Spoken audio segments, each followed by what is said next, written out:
1 billion pesos. Ang laking halaga yan. Hindi mo pwede sabihin na typographical error yan na kinurek ng technical working group. Mahirap po, ang laki ng amount involved. Ito ba yung mga blanks? Opo, yun yun. Binilang niyo po yun, parang kinumpit niyo lahat. Marami yung blanco na yun.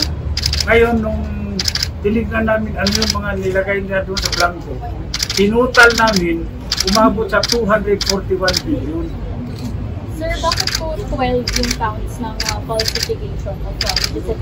Palagay ko, mas maganda sa buti yung Dr. Topacio yan. Kasi siya yung executive council.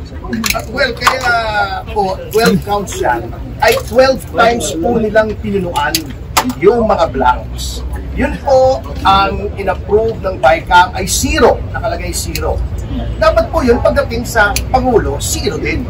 Hindi pwedeng palitan yun unless may typographical error, maling spelling, maling formatting, or misspelling. Yun lang po ang kailangan o wrong grammar. Hindi po pwedeng ilagay yung 0. Gawin mong 90 billion or 80 billion o kahit 10,000 pesos mo. Hindi nyo pwedeng gawin yun kahit piso nga eh.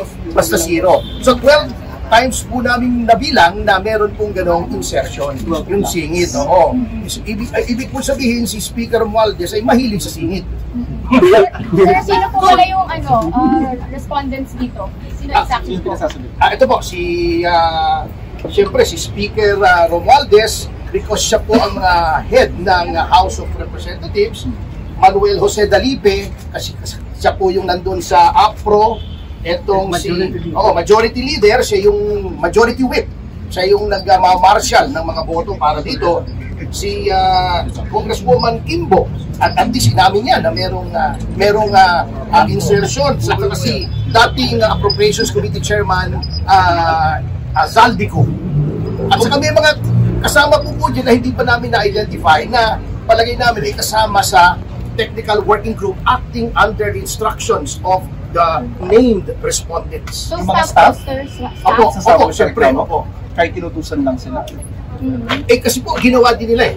So, they have to justify kung kanilang in-insert under the directions na ito ay lawful na instructions. Kasi kung unlawful yung instructions, liable din po sila. Complain mo din po. Opo, complain din po. Ano din po, ako ay I'm doing this in representation of the Citizens Crime Watch. Ito po yung aming presidente, ako national chairman. The Citizens Crime Watch has been in existence since 1992. At talagang pakialamero po kami. Basta may nakikita kaming palagay namin ay may graft and corruption, ay pinafile po namin. Kami po ang nag-file ng sa Limbaksya. Kay now Congressman Den Secretary Garin na ngayon ay nililitis na sa Sandigan Bayan.